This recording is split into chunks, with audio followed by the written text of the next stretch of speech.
if you're a person who is looking for that next step, if you're a person that's looking for that help of, man, I'm really struggling with the friends group I'm in. They don't really do the things that I like to do, but I feel obligated. I feel like, excuse me, I need to show up to the party, to drink with them, because they're my friends, and you show up for your friends.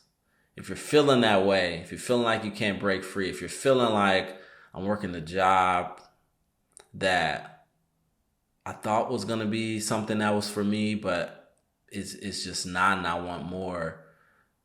If you're waking up without a sense of purpose, depressed, and you want to get in the gym, but you just can't because you're fighting yourself. I've been there. I feel you. Like, I 100% feel you.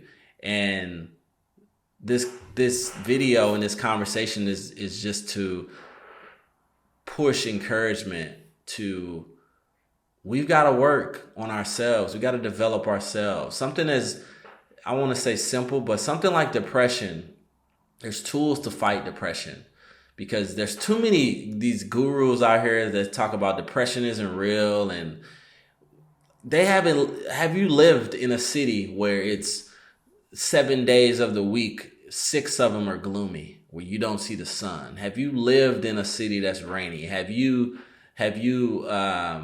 had kids to raise when you barely had rent to pay? Like, there's elements of life that when others speak about the realities of other people, you can't relate because everyone's life circumstances is different.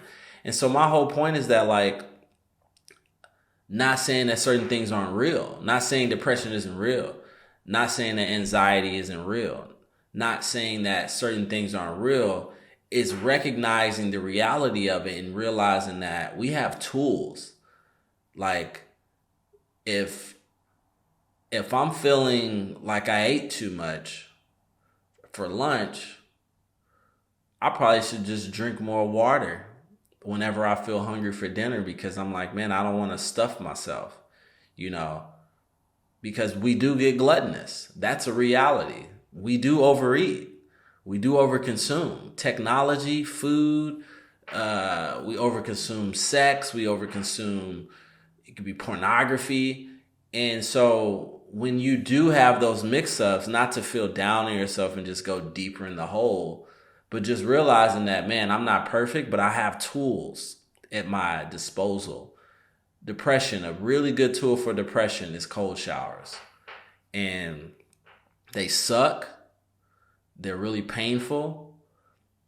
It's hard to do because we're so used to warm showers, but I'm telling you, your mind will love you for it. You will experience natural dopamine from an ice bath, from a cold shower, because you're getting your mind activated. Because I think, and I'm not a scientist at all, but depression is a disease in the mind. A depression is the mind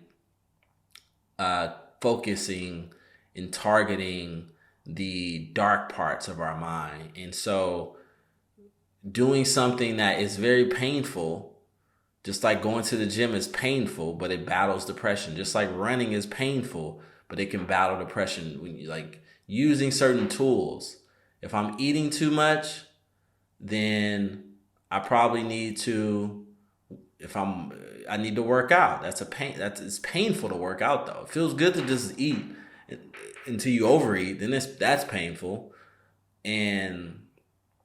But we have these tools at our disposal as humans that just through over time we have developed so much knowledge and education, and where we can use these tools to make ourselves better, make ourselves feel better, get up and go after the day a little bit harder. And it just takes that understanding of what these tools are, and coming back to, the skills that we have, the work that we want to do.